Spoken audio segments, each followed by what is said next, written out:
Mexico is the 11th most populous country in the world, with 121 million people. Mexico is among the world's 15 largest economies and is the second largest economy in Latin America. Welcome to our animated show of history. This episode presents A Brief History of Mexico. The earliest human artifacts in Mexico are chips of stone tools found near campfire remains in the Valley of Mexico 10,000 years ago. Mexico is the site of the domestication of maize, tomato, and beans, which produced an agricultural surplus. This enabled the transition from Paleo-Indian hunter-gatherers to sedentary agricultural villages beginning around 5000 BC. In the formative era, villages became more dense in terms of population and developing into chiefdoms.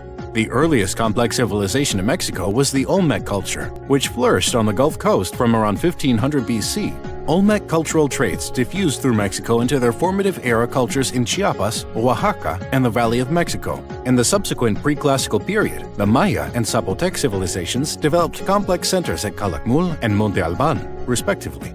During this period, the first true Mesoamerican writing systems were developed in the Epi-Olmec and the Zapotec cultures. In central Mexico, the height of the classic period saw the ascendancy of Teotihuacan, which formed a military and commercial empire whose political influence stretched south into the Maya area as well as north. After the collapse of Teotihuacan in 600 AD, competition ensued between several important political centers in central Mexico, such as Xochicalco and Cholula. During the early post-classic period, central Mexico was dominated by the Toltec culture. Oaxaca by the Mixtec, and the lowland Maya area had important centers at Chichen Itza and Mayapan.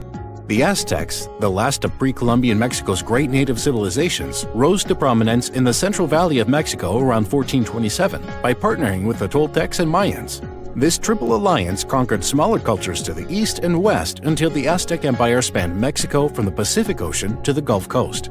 The Spanish first learned of Mexico during the Juan de Grijalva expedition of 1518. The Spanish conquest of the Aztec Empire began in February 1519 when Hernán Cortés arrived at the port of Veracruz. After taking control of that city, he moved on to the Aztec capital. In his search for gold and other riches, Cortés decided to invade and conquer the Aztec Empire.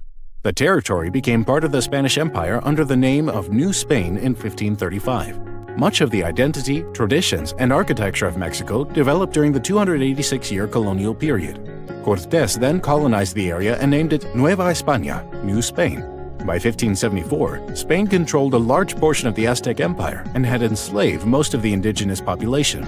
Worse, the diseases brought into the society by the Spaniards devastated the indigenous population of Nueva España, killing an estimated 24 million people between 1521 and 1605. As a result of its trade links with Asia, the rest of the Americas, Africa and Europe, and the profound effect of New World silver, Central Mexico was one of the first regions to be incorporated into a globalized economy. Being at the crossroads of trade, people, and cultures, Mexico City has been called the First World City.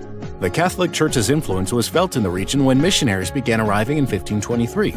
The missionaries built many monasteries and converted millions of people to Catholicism. Concerned about the Catholic Church's ever-growing power, King Carlos III of Spain expelled the Jesuits from Nueva España in the late 1700s. Inspired by the American and French revolutions, Mexican insurgents saw an opportunity in 1808 as the king abdicated in Madrid in Spain and was overwhelmed by war and occupation. The rebellion began as an idealistic peasants' and miners' movement led by a local priest, Miguel Hidalgo y Costilla, who issued the Cry of Dolores on the 16th of September 1810. The day is celebrated as Independence Day. Mexico's short recovery after the War of Independence was soon cut short again by the civil wars and institutional instability of the 1850s, which lasted until the government of Porfirio Diaz re-established conditions that paved the way for economic growth.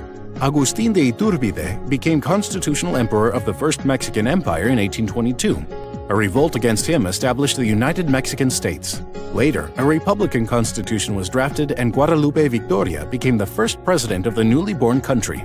During this time, people had difficulty meeting tax payments and resented the central government's actions in collecting customs due to limited trade. The United States annexation of the Republic of Texas and subsequent American military incursion into territory that was part of Coahuila instigated the Mexican-American War. The war was settled in 1848 via the Treaty of Guadalupe Hidalgo. Mexico was forced to give up more than one-third of its land to the U.S., including Alta California, New Mexico, and the territory claimed by Texas.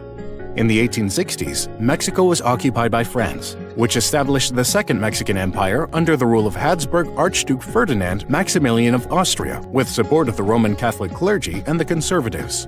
France never made a profit in Mexico, and its Mexican expedition grew increasingly unpopular. Finally, in the spring of 1865, after the U.S. Civil War was over, the U.S. demanded the withdrawal of French troops from Mexico. Porfirio Diaz was elected the 29th president in the late 19th century.